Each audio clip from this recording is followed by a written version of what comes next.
Amazing. So it has been almost like 6.5 hours we are together, and more than 6.5 hours actually. And we have finalized our last topic.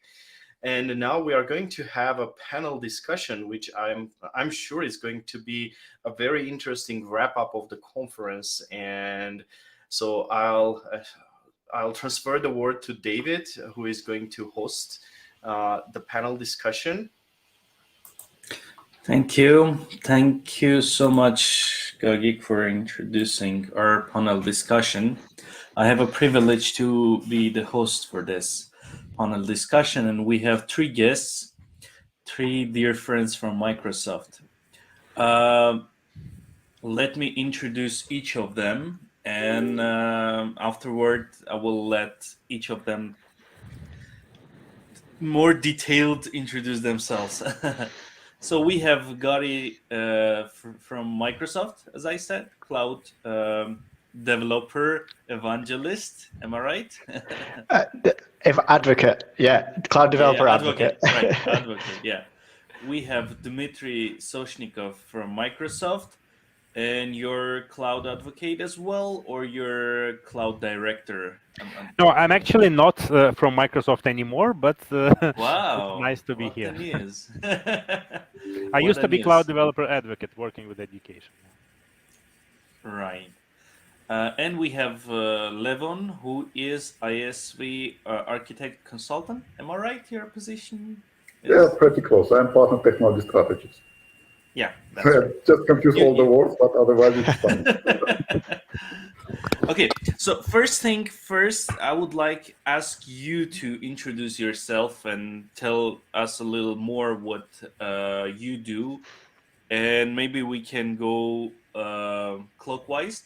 Maybe Gary can start to introduce himself. Sure, that's fine. Thanks for inviting me, first of all, to your event. Great to be a part of this event.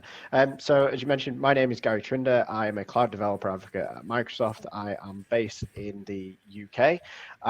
My focus is Microsoft 365 development. That is my area. That is my background. I've spent years in SharePoint development, Microsoft Teams development as well.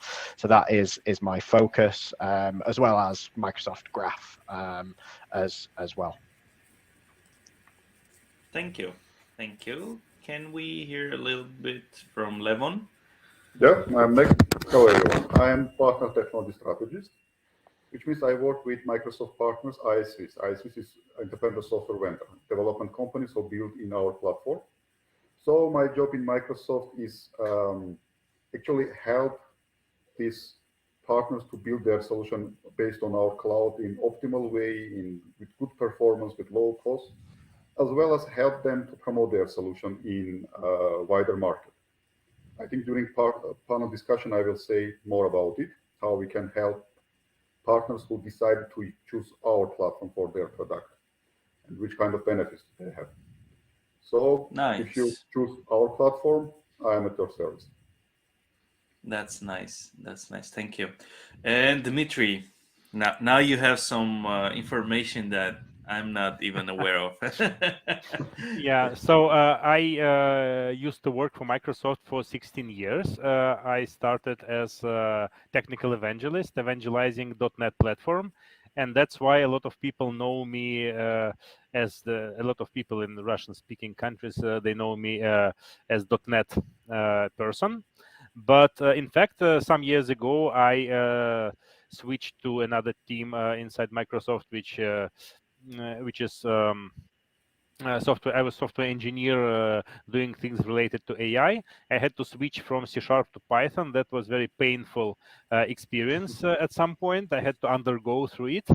We have developed even a library which helps to program in Python in a similar way to a functional language F# on .NET platform. So I also love functional programming, by the way. I teach functional programming in a couple of universities here. So yeah, lately I'm more AI person than .NET person. I'm not actually very closely following what goes on in .NET ecosystem, but still, I hope to have a fruitful discussion with you today.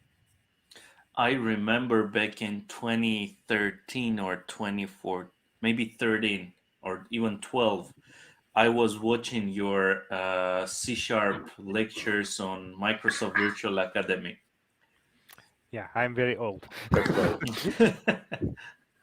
We all Experienced, stuff. right? Yeah. Experienced, not old. Experienced.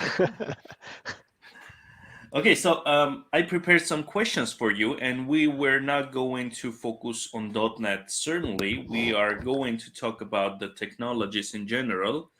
And my first question is more likely, Dmitry, you can answer this question, but others can help you as well. On your opinion, how the AI related technologies are going to affect our industry? We're seeing GitHub Copilot, we're seeing Chat GTP, and many other AI technologies. On your opinion, how this thing's gonna affect in our industry in general? Yeah, a lot of people are actually talking nowadays around ChatGPT and Copilot because if you look at it like from a primitive point of view, you can say, "Oh my God, computers they can write code even now. They can probably take all our jobs very fast." But well, on one hand, it's definitely worrying. I played around with ChatGPT and I gave it assignments that we give typically to students, and it scores pretty well. If you take a simple assignment like, I don't know, write 3 ways to sort a list in a functional programming language, ChatGPT does quite well. But on the other hand, definitely we cannot rely on it completely because all AI technologies, they are probabilistic. They give some kind of most probable answer, but not necessarily the right one. So that's why we can consider those technologies to be very good assistants to us. But we definitely need to understand what goes on and to be able to actually verify that what we are writing is in fact what we want to achieve. It helps a lot. I mean, I had a friend who had to switch to another programming language, like he had to develop for Android, being a .NET person, and that is difficult experience. But ChatGPT helps because it can write a lot of boilerplate code.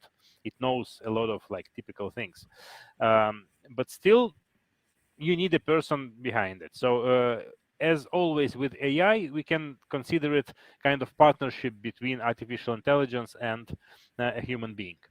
And of course, I mean, there would be less routine work. I mean, as always, like before, we had to program everything by hand, and then we have a lot of like code generation systems. When we don't need to think in low level, we can think about higher level concepts, and then software systems will help us implement them. So I think the work of software developers, it would definitely become more interesting, a little bit more challenging, but definitely we have interesting times ahead of us. I heard many feedbacks around this topic that it might not affect the senior programmers who are architects, who are technical leaders, etc., but that might affect to the new starters, juniors, and students.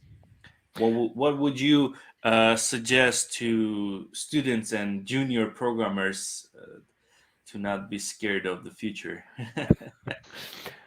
Yeah, there is this kind of problem because before there was a lot of work for junior people doing some kind of meaningless work. I don't know, cleaning the data, writing some boilerplate code, which didn't necessarily help them to learn, but it had just somebody had to do it. So nowadays probably there would be less of this kind of work. So I think the main thing is that everyone in the modern world should be prepared to learn throughout his lifetime. I mean, you cannot learn to program in BASIC and then be employed for the rest of your life. You cannot even learn to program in C# probably and be employed for the rest of your life. C# would change in 10 years in very important ways. So you have to learn. You have to be prepared. Probably, I don't know. you should probably do some projects for fun before going to the work, to work for any serious projects, just to so that you get some level of more deeper understanding.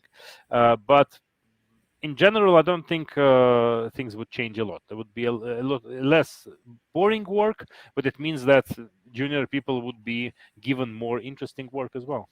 So that's probably good for everyone, but definitely a bit challenging.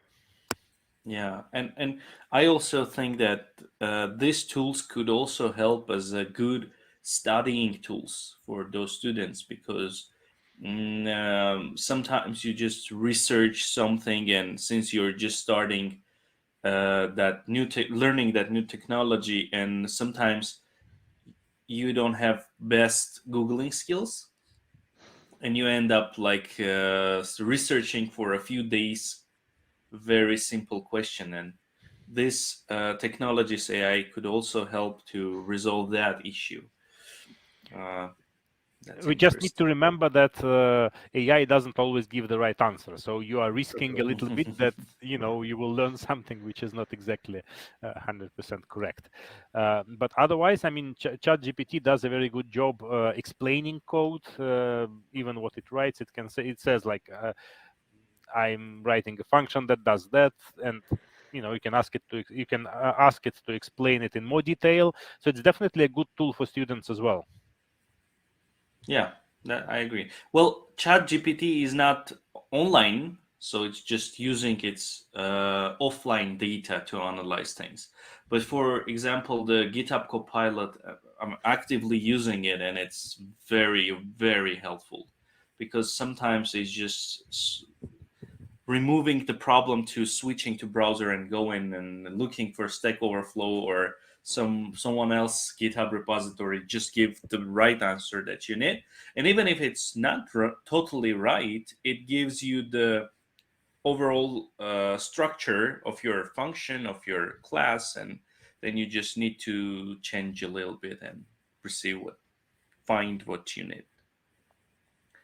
Okay, next question, maybe more for Gary. Sure. So Microsoft is investing in this AI related technologies very much. So we saw GitHub Copilot. Now we heard a lot about investing in ChatGPT. I want you to tell us a little bit how this new technologies are going to affect Microsoft productivity services like Microsoft 365, Power Platform, Power Automate. I saw a lot of exciting announcement last year on Inspire, if I'm not mistaken, or Ignite, one of those events. Microsoft have so many events nowadays. Sometimes it's a little bit hard to remember where you heard that. So yeah, what those services are, how those things are going to be implemented, and how that the developer is going to benefit from that. Yeah, sure. I mean, you can't go far without bumping into ChatGPT or OpenAI. And like you mentioned earlier in the week, there was the extension partnership, the multi-year, multi-billion deal between Microsoft and OpenAI to increase the partnership, and that is going to bring with it a lot more integration of ChatGPT, DALL-E, Codex into Microsoft 365 services wide. That will come. The thing is, this isn't a new thing. It's already been happening. We've already got instances of GPT-3, for example, that was included in the Power Platform as a way for low-code developers to use natural language to generate a PowerFX statement that then they could use in their applications. So, from a learning perspective, from that low-code developer who, quite happy doing Excel, but actually, I just want to ask and get a statement, understand the formulas that I need to use. Really powerful way of being able to stay productive. And to your point about Copilot, right, that you mentioned earlier, about you don't have to leave the editor that you're in. You don't have to leave the command line even, or the code editor that you're in. You're getting information at real time as you need it. So you don't have that context switching tax that we all hear about. And our days with moving to remote work, the number of apps that we kind of use on a daily basis has increased. And, it's trying to bring some intelligence into the apps that you use so that you don't have to switch to another thing. That information comes to you. So I really see that OpenAI and the services that it provides are really going to help in that scenario. But actually, I want to touch on a little bit of the previous conversation is how it's going to change things as well. In that, we've already seen things like Microsoft Designer that was announced at Ignite that's using DALL-E 2 for image generation, so for content creators, again, speeding up that process of I need an image, right? If you do a social post, you have got an image or a video now, and you go searching for it and you spend time.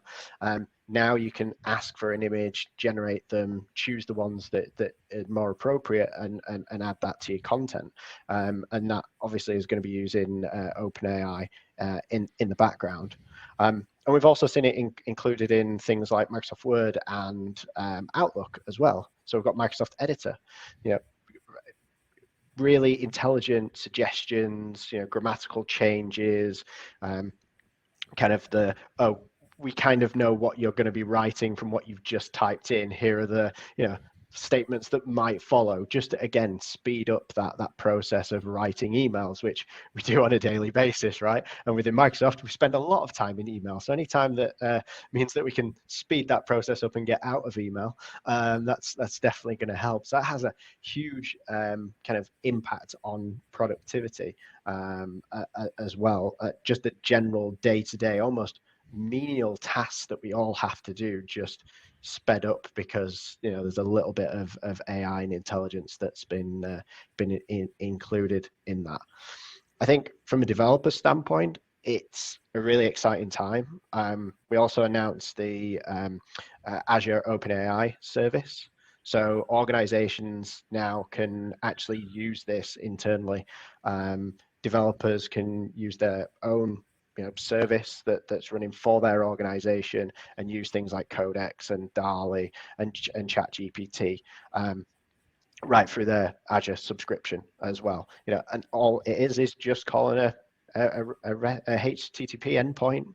Send the text prompt, get the responses back, and use that in your app. So whilst everyone's kind of playing around with ChatGPT in the browser, you can hook into that from an AI perspective. You could go and download the SDKs and use the public services, or bring it in house and really start to improve applications that you're building as well on the platform and infuse AI in that way. So there's absolutely tons of information going on at the moment about OpenAI and the way that you can integrate it.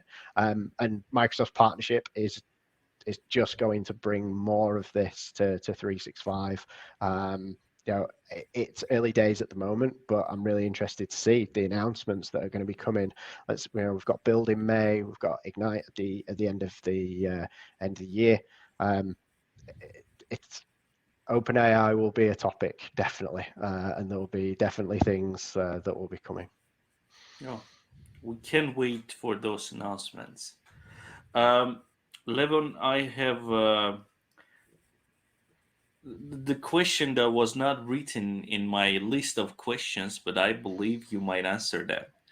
So the question is, you communicate with many successful ISV companies, big companies that produce products, software that is very useful. On your opinion, on what areas or what things you would suggest for local Armenians ISV companies to focus, or maybe you will hand some industries that need some help, support from companies, ISV companies. So could you give some suggestions, let's say? Good question. Well, as technology strategist at Microsoft, I work with really many successful companies. and they are from different industries. So it's very hard to understand that, to separate an industry that has more success than another one. So of course, any ISV, any startup, any company should focus on an industry that close to their experience, proficiency, etc. Understanding that, as Microsoft, we provide wide range of services. Like our cloud includes any kind of services for any kind of company. So I would say which kind of directions you would use, it's up to you, but it's very important to choose correct technologies to build optimal solution, to not spend more than you can earn with this solution. That's new rule in cloud work. So what I would suggest, use cloud to decrease your time to market time. That's pretty obvious. And choose cloud wisely. That's topic of success. Because again, any company should go to that direction that close to their experience.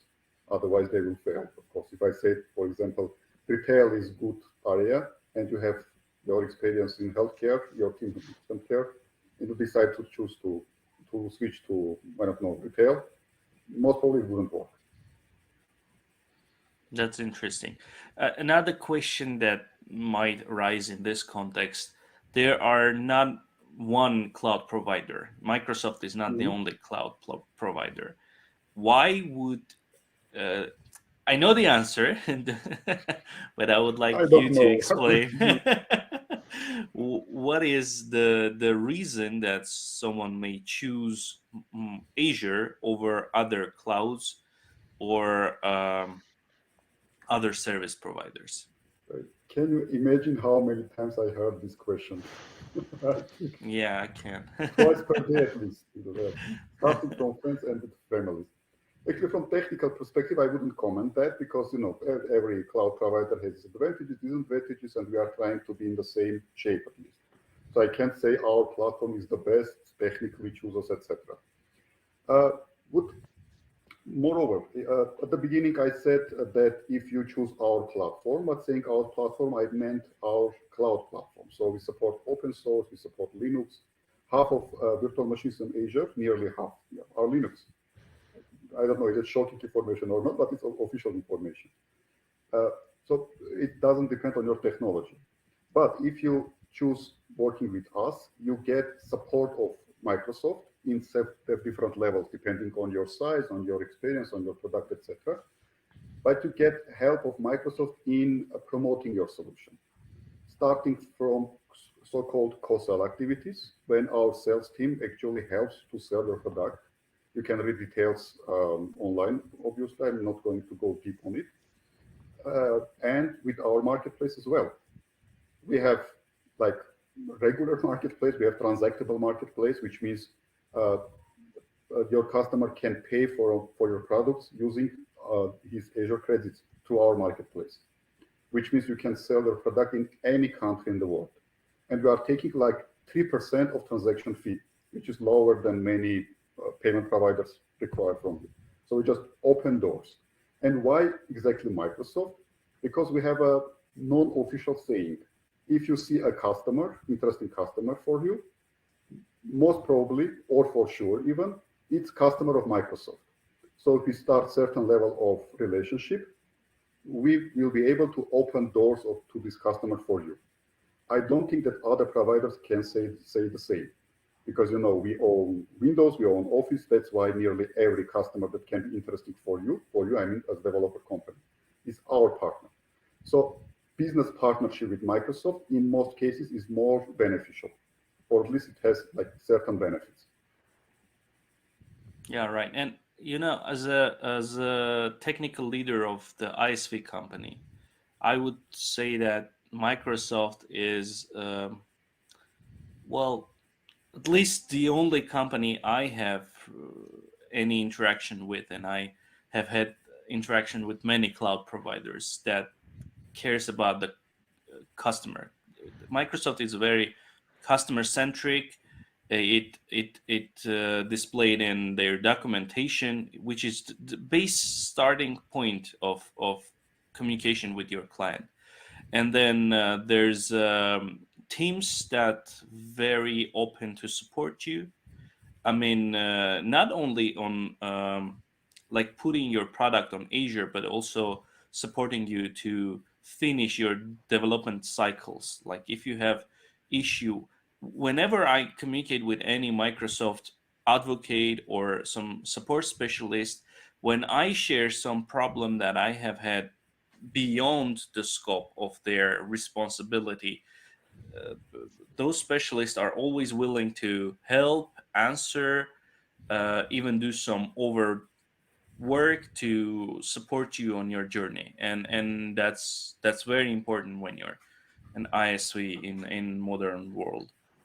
Yeah, thank you for kind words. And I would say that we have much more offices in worldwide than other providers. So even if you are in a small country like Armenia, you have a local team. And even, for example, your level of partnership or your support plan is not enough to get support, you can just call and come and speak with a guy like friend. It's also possible.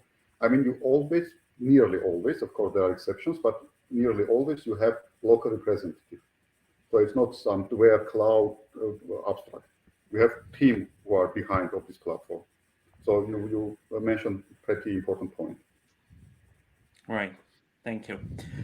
So I believe each of you can answer this question, and the in era that we live in right now is kind of go crazy about AI. I do understand that AI is the future. It's important. It's necessary, but sometimes it's go beyond the rational approach. So the question is actually how devs, the companies or sole developers should decide to implement AI in their solutions, or maybe it's not the right time or the right product to implement it. Maybe we But can start with the, oh, if you have answer, yeah, let me I know just this. Yeah. have a small comment. I mean, it's not my opinion, it's a practical thing. So when I started to work with Microsoft, I had list of partners that I worked with. Nearly no one of them had AI implemented, like very small and very seldom. Now everyone implements some part of AI, like starting from 5% to 90% of their solution. But each of them use AI in their product. So this answers your question, I think, clearly. Yeah, my question is how to understand that scale of usage, how to understand how much should I invest into AI, because you can go overexcited about the AI and then lose a lot of money and focus from your product. So the question is how to decide in which areas AI is good or where to implement AI and where to keep the old-fashioned code. So Um, yeah, I think first of all, implementing AI nowadays is really it becoming more and more simple because you can start with using pre-trained models available in the cloud, as a building block, and that's really simple. So you don't need to invest a lot to start using AI in your products. So definitely, I think the first thing you should look at is there any business like process or business value in bringing an existing cloud service and implementing it in our product, and that because that's easy to do and that's low hanging fruit. You can easily get it implemented, and having the AI in your proposition also like improves everything. Like all startups who says we are AI startup, they have much higher probability of getting funded, so why not do that, especially because it's very easy. Then if you are there is also a danger of over implementing AI, as you said. You can say our AI will help you, I don't know, count how many words you used in the document. I mean, if you can use something, if you can implement something without AI, you should do it without AI, definitely, because AI is probabilistic. You can never trust AI completely. um, and only then, I mean, there is a small amount of things that you cannot cover with existing cloud services. For that you need research, and that is more difficult to implement, and you should only do it if you have enough resources. I think that's would be my recommendation. right. Low Thank you. hanging fruit first. Hmm. Yeah, Yeah, right.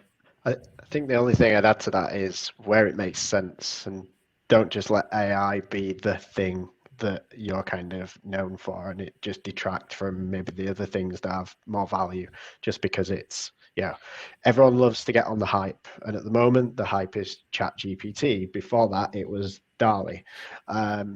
Everyone loves to talk about that because it's a trend. But when you sit back and you go, okay, where are the real where's the real value of implementing this in the software that we've got, as opposed to something else. I think it all comes down to what your outcomes are. Will it help people get there faster? Will it improve their daily work? Those kind of things that we should be aiming for. Where AI fits, then yes. If not, like back to Dimitri's point, it's just extra overhead, and it will probably do less for you in the long run. Because I think there'll be a lot of people going, we need the AI badge. We just need a little bit there, just so that we're modern, and that's not always the best thing to do. Actually, I have a funny story about that AI badge related thing. I was participating in a concourse, and it was about innovative solutions, and I post the program, and I didn't mention anything about AI. They rejected it. They say it's not enough innovative. It took like 3 weeks later. I resubmit exactly the same solution, but I add one sentence that our AI solution will AI based. The module will generate some suggestions, and the application was approved. Yeah, I also had one comments to the last point of Gary about AI being practical, because you need to realize that AI is becoming more and more expensive to use in a way that ChatGPT, for example, it takes a lot of computing resources, so it cannot be very cheap, and you need to make sure that AI fits into your business model as well, because I've seen some startups which had like nice ideas, like they said, for example, we will convert like all conversations to text to make them, like, I don't know, to find keywords, and then when you start exploring the business model, it turned out that it is a little bit too expensive to be practical. So you should also consider this kind of cost of using AI. Right. Nice. Thank you for your answers. The next question is related to Microsoft 365 and Graph API. And the question is, what is the best way of learning and implementing Graph API, which is the heart of Microsoft solutions? Maybe we can start with Gary, who works with that all the time, I guess. Sure, yeah, that is something which I use on a daily basis.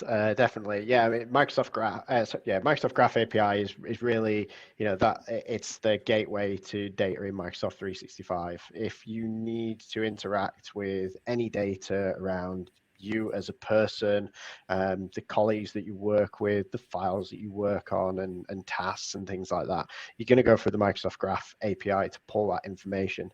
On the other side, there's automation scenarios as well. So, not just kind of user data, but also provisioning of, let's say, Microsoft Teams users in Azure Active Directory. There's Graph API endpoints that cover, the whole breadth. So you could be a developer building a web app and using the Graph API to, pull in your people data. You might be an administrator calling the Graph API to, just automate some of your tenant management tasks, and setting up subscriptions for events, and reacting to maybe health alerts, service health alerts, things like that. You're going to go through the Graph API. There's no way around it. So it's a key skill to definitely learn in Microsoft 365. Luckily, there's absolutely tons of resources available to you if you want to get started. The best place to start is Microsoft Learn. So on Microsoft Learn, there's lots of learning paths. There's actually a Microsoft Graph fundamentals learning path on there that will take you through the basics, go through authentication, how you call the graph, some of the different options that are available to you as well, and the endpoints. Once you've got through the learning path, there's lots of ways to be able to just try out the Graph API. We've got the Graph Explorer, which is a web-based tool that you can run sample requests against a dummy tenant. And actually, if you have your own tenant, you can sign in with your own login and execute requests against your own tenant. I'd probably say don't do this against production. Do it in a developer environment, which you can get if you join the Microsoft 365 developer program.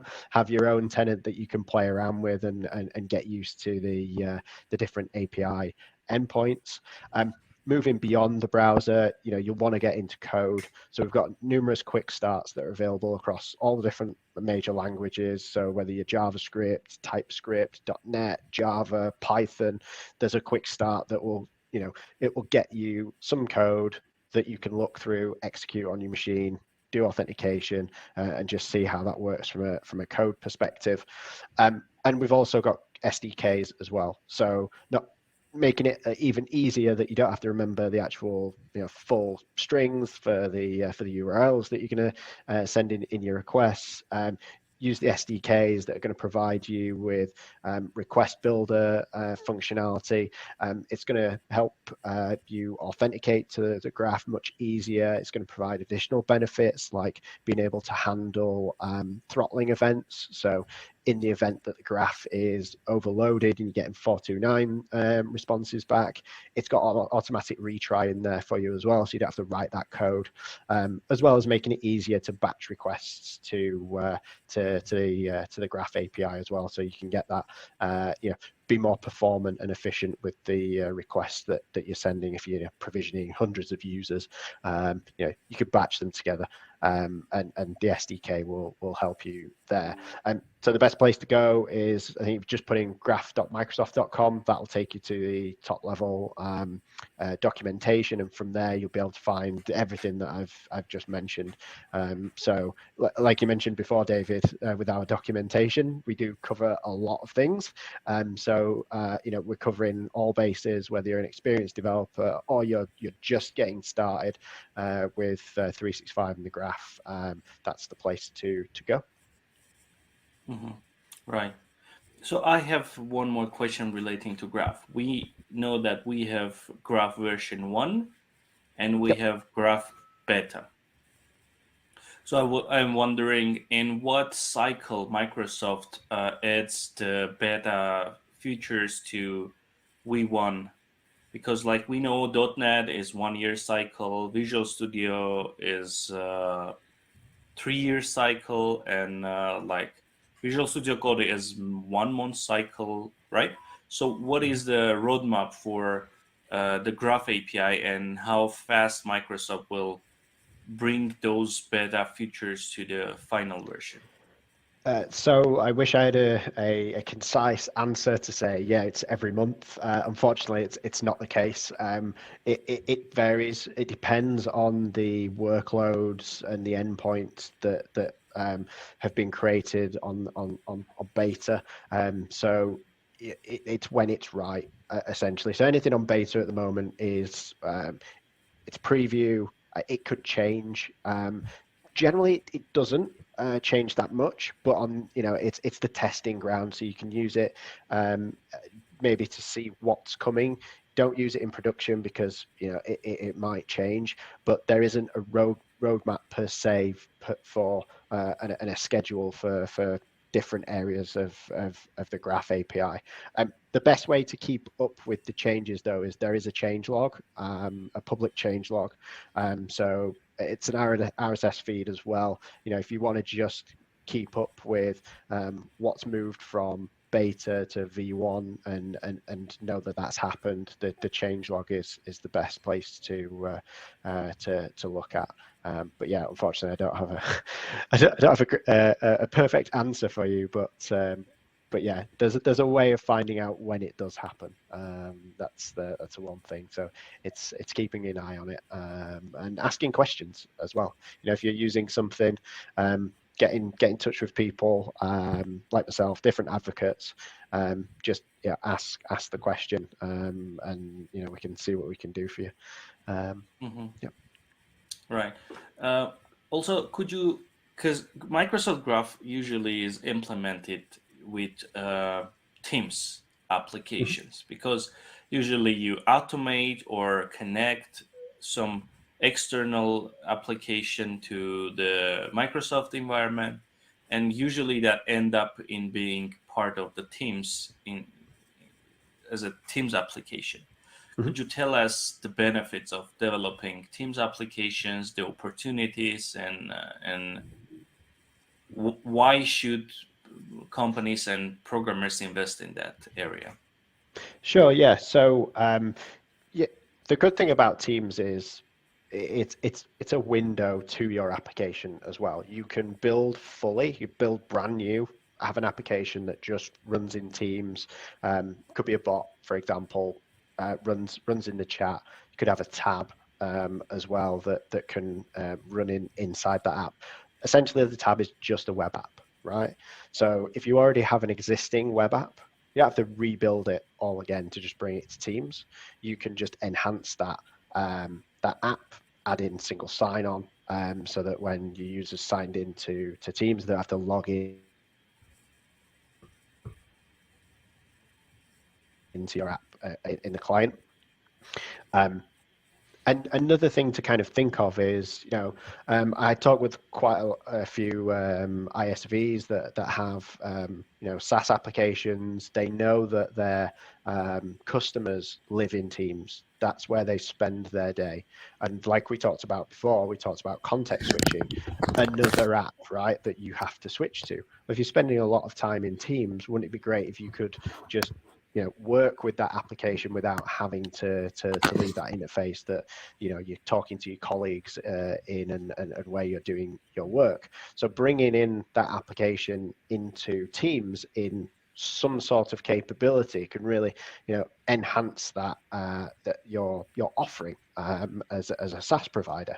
And that doesn't have to be, it's just a tab and you're rendering the full web app within Teams. It could be a message extension, for example, so that you could search for records in your SaaS application and bring them, embed them into the chat that you're having with colleagues, and you're adding that context. Or you have a bot there as an assistant that can help you kind of like automate some of the workflows.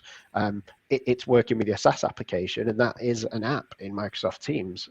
So there's different ways of looking at it, and I think coming back to the AI point before is bring it into Teams where it's relevant. Have those touch points where that's relevant. If you've got an external signal, an event that's happening in your SaaS application that you want to send a message into Teams where people are and give them the context of this just happened, and maybe you need to make a decision based on this. Start a meeting, which you could use the Graph API for. Enhance that scenario. I can think of a few things that could happen where financial services, for example, I know stock changes, and all of a sudden you need people quickly together, set up a call, make a decision, provide the information to them. You could do that by using a Teams app, using the graph to automate that scenario as well. So I think that's the one thing that I would think about when I'm thinking about should we bring our app to Teams, should we build in Teams, that is where generally either your customers or your workforce are going to be. So I think going forwards, I think any application that's being built really should have a thought of how can we integrate this into Teams, and how can we simplify the process that some of our employees have to go through by just bringing it into Teams and not having them move around as much. And another added kind of benefit is if you bring your app to Teams now, that doesn't mean it's just going to stay in Teams and only be visible in Teams. So as of last year, the ability to extend your Teams app to Outlook and also Office.com, which is now Microsoft 365.com with the rename, is no matter where you work. So if you spend a lot of time in Outlook and you want to quickly open an app or use a message extension, you can build it once, have it running in Teams, and then extend it out to those platforms as well. That's going to be more. There's going to be more on that throughout the year. But bringing your apps to Teams now, or building in Teams is going to be more cross Microsoft 365, more collaborative than it has been previously. Right, thank you. And you partially answered my next question, but one of the biggest problems with developing Teams app that I noticed is that sometimes you don't imagine how those capabilities of Teams app could help your software. And you mentioned messaging extension, like tabs is like classic thing. That's very easy. But when we talk about messaging extensions, bots, without like creating chat GTP, yeah, right. Without creating that, you if you want to create a bot, maybe Dimitri could also jump into this conversation. What is your a few perfect scenarios that you saw that someone implemented a Teams app, like messaging extension and bot, chatbot, that is like good example of what ISVs and programmers could think of when they thinking of developing an application on Teams platform? Yeah, so I guess there's a couple of things that spring to mind. Myself and I got a lot of value from this when in previous job when it was working in development teams. Was every project that I set up, we had a team, and I put in the Azure DevOps app into my team. That was it always happened. Because why? Well, communication within a development team is crucial. Knowing what's going on, you've got various stakeholders that need to be kept up to date. So project managers, being a dev, you don't want to get bothered by a project manager all the time asking you if you've done a task or what you've been working on. You just want something to show your activity. Here's the things that I've been doing, the builds, the commits that I've been doing, and they can just see a flood of information. Teams provides that space. So adding the Azure DevOps apps gives you a connector, so you can connect into Azure DevOps and say, when a build happens or a commit, push a message into a particular channel, radiate that information across the team. But then you've got the context of using the message extension to say, we need to have a conversation about a bug, and we need people to be aware of this. Because again, right, it's like you might work in Azure DevOps and it gets really technical because it might be just developers in there. But actually, there's another story around, well, project managers need to know, well, what's the impact of this potential issue or the work that we've been asked to perform.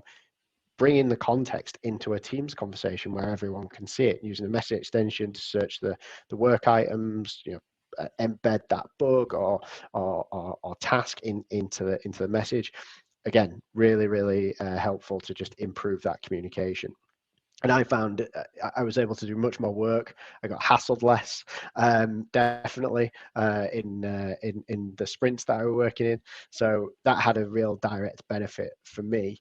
The other scenario, and this is a scenario which I think any organization would have, is there's some mandatory request that a employee has to perform. You could use a bot to send a message to an individual and have the context of the ask of what they need to do. And it might be to say to collect information. You could render an adaptive card, a nice little interactive form within that message gets sent through to Teams to that person, and that person then can just fill out that form there and then within the chat and submit it back. And then everything updates and we're done. We're back into our daily work. That's a really interesting way of using a bot for kind of external events, so more proactive. That the information, the ask comes directly to the individual. But I've seen, people, organizations implement room booking apps in bots where, natural language, again, I want to book a room for X number of people on this date, and the bot goes away and just returns, you know, a card of, here are the rooms, which ones do you want to book? Much easier sometimes than actually going to a web app, finding the different rooms, and it just speeds up that whole process. That's where a bot can be, you know, really helpful, and I could think of many others like support desk tickets as well. You know, ask your question, here's an answer, do you need more information, do you want to connect to an actual real advisor as well, and do all that through a chat interface. It's a different way of looking at things, but I see it as you remove a whole area of development that you would have to do with a traditional web app. You're going to think about what's the user interface, you know, in that case. With a bot, it's all very standardized. You just have to work in different areas. So you're working more on the conversations and the prompts that may come, and actually, you know, being useful and intelligent that way. So you remove one element of work, kind of add another one in, but I see that as a nice way of maybe looking at applications and building applications differently. You know, as we've seen with ChatGPT, right? It's we could just go to a browser and search, but actually now we can just go to a prompt and we can construct our prompt and get, you know, more meaningful answers back. So yeah. Lots of different scenarios that you can go into. I'm going to shut up for a second and let Dimitri join in, because I'm sure he'll have some thoughts. Yeah, I actually wanted to emphasize this idea that bot doesn't have to be intelligent and doesn't have to support natural language, in fact, because when people think about bots, they think, oh, that's complicated. I need like to understand natural language. I need to use some kind of services for that. I need to train models. In fact, I mean, bot can be just a nice interface because it's easier to develop than a web application. You don't need to like the design, as Gary said. So you can just think about bots as the way to bring your functionality into the like to expose it to the user.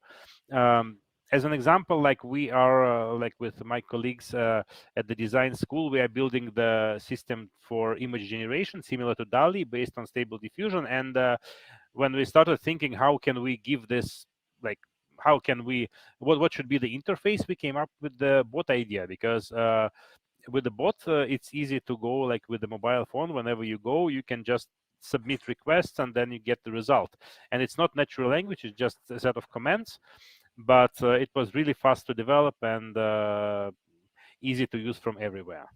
Instead, like the application would probably be more complex and not as usable on the mobile device as well. So That's a great point about the mobile side of things, and certainly building for teams is everyone's got one of these. You can't get away from having a mobile phone, and there's the Teams mobile app on there as well. I use it quite a lot, even though I'm based at home. I walk around my house just to get out of my office, and I'll look at Teams that way and have conversations. But the bots work exactly the same way as they do on the desktop as well. And it's a great way to then maybe have a bot there that's available to say, frontline workers who are using Teams as well. Put your app into Teams where they're maybe already communicating. It's all in one place. You don't have to jump into multiple apps.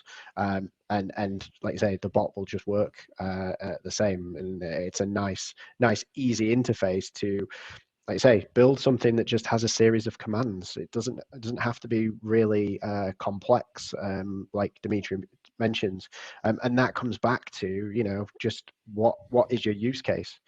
Does it need natural language? Can you just get away with simple, basic instructions? And generally, you can. I think. If you think about it as the console application, the next generation console application.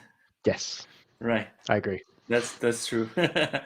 So I remember the company from Europe that developed a bot for their chief financial officer and chief accountant. The bot was sending them the report of that the expenses, the balance, and some extra information relating to tax, to approvals, etc. And another company that developed for themselves bot that was sending project managers the report of their project current state at the end of each day. So the project manager doesn't have to open various charts, documentations, project online, etc. It was in team. It was the card that the project manager was receiving, and that's it. Yeah, just you need to remember that there are some areas where bots are not the best solution. For example, if you think about ordering pizza works much better if you have the large, big web page with pictures, because clicking on picture is more kind of attractive than describing a bot what kind of pizza you want. Yeah, right. That's true. Okay, so the crucial part of the app development is monetization and promotion, because, and by the way, this is one of the part that engineers are failing because they believe that if they created the best ever software, then the job is finished. But the reality is that you have to monetize that software and also promote that software. So I would like to ask, maybe Levon will jump in. Tell us a little bit more. You started this topic already, you give some comments, but tell us more about how Microsoft can help ISVs to make their applications transactable, and also what programs could help them to promote their application, or Microsoft could support in selling the software itself. Mm-hmm. Yeah, that's the right question. Actually, I will start a little bit far. Depending on level of your company, we have different support programs, obviously. So if you're just starting your journey in ISV world, you are a startup, I would suggest to go so-called Founders Hub program. It gives Azure credits, it gives a lot of licenses to you, as well as help of Microsoft specialists in certain level. I mean, you will have your own development manager, your technical person who will help you. So it's a good place to start. And more Azure you consume, higher level of partnership with Microsoft you build, you can come to our like highest level of program, which calls co-sell. Co-sell means, as I said before, we are helping to promote your solution. Our benefit is pretty clear. Your solution is built on our platform, on our Azure. So more you sell your solution, regardless it's SaaS or virtual machine image or anything, more Azure we promote. So this is the highest level of communication. But in between, collaboration I mean, in between we have wide range of marketplaces. Uh, Azure Marketplace, transactable Azure Marketplace, upsource, and other different marketplaces that can help to promote your solution actually. So when you come to Azure Marketplace, just for you to imagine, we are selling your solution just as we sell our services. Like in Azure portal, you search for virtual machine, you can search for, not you of course, customer can search for your solution as well. Like install your solution on our services. Pay to Microsoft, so you don't think about taxes, about having like juridical person in that country. Uh, we are taking care about anything like payment, promotion, SEO, and etc. So yes, if you build to our platform, I think the best place to look is our marketplaces, our different marketplaces. It's pretty easy to get confused because we have really a lot of them, but still, it will take some time to get familiar with them. And just to repeat myself, if you just starting your journey, you don't have experience with cloud and you need help there because cloud is not cheap stuff, go to Microsoft Founders Hub. It's like perfect point to start for any startup. Interesting. I was amazed how Microsoft Marketplace reward program help you optimize your, even like your description, your pictures, your everything to make more sales and grow. Mhm. That's right, because you So are going through validation process. So you mhm. are going to get feedbacks from Microsoft team as well. Like change your logo, change your description, don't use these words, etc. Right. That's it. So we came to the finish of our panel discussion. I have one last question for each of you. So the question is a little bit complex. I could make more simple description of what I was trying to ask. So it's about last year. What technology in .NET 7 or anything else that was launched through last year is most exciting for you? Share your personal preferences, let's say.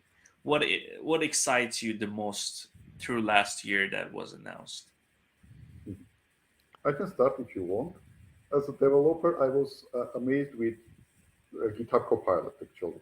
I knew about this technology, I understand what it's going to do, but I didn't expect this level of complexity.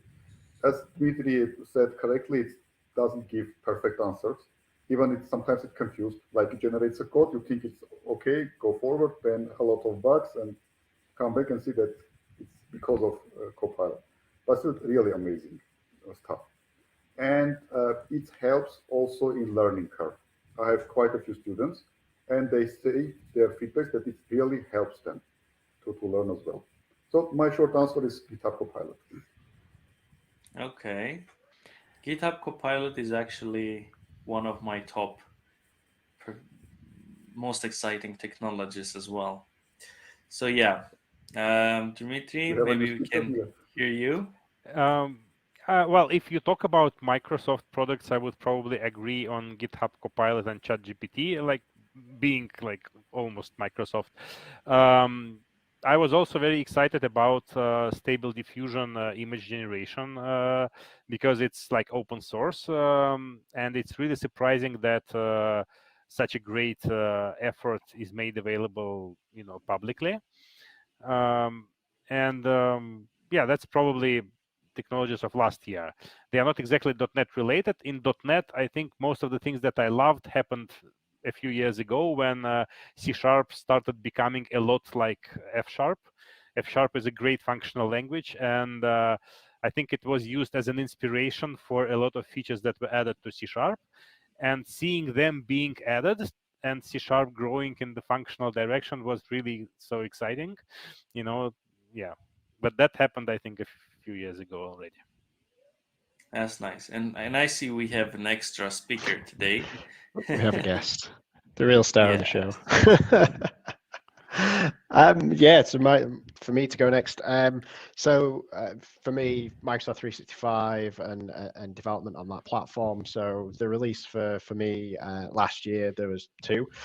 So at Build in May, there was the Teams Toolkit for Visual Studio Code that was released, and in August, the Teams Toolkit for Visual Studio was released as well. So whether you're JavaScript or TypeScript developer or .NET, C#, Blazor, you've got two tools there that is providing you with a really easy entry into Teams development.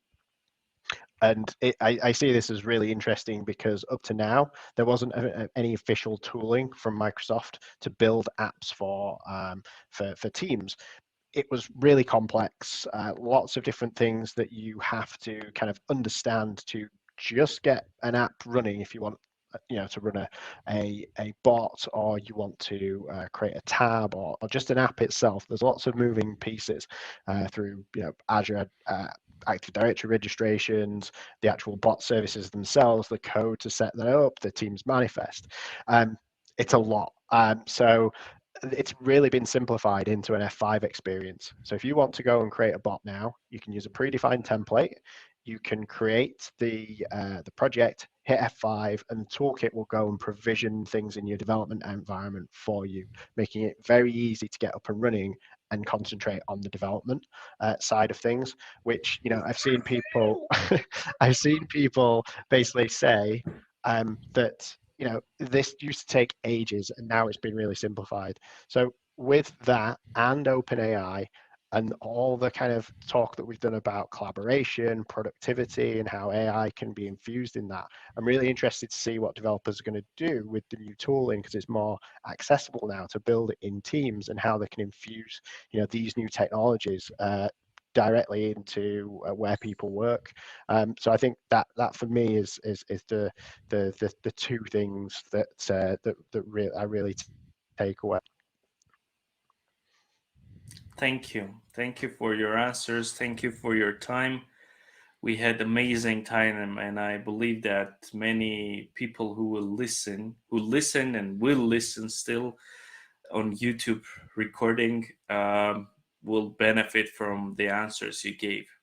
Thank you for joining us, and have a good evening, good day, or good afternoon, depending on where you're physically located. And thank you for your time. Thank you, David, for having us. Thank you. Thank you. Yeah, Take thank care. you, David. Bye bye. Thank you very much.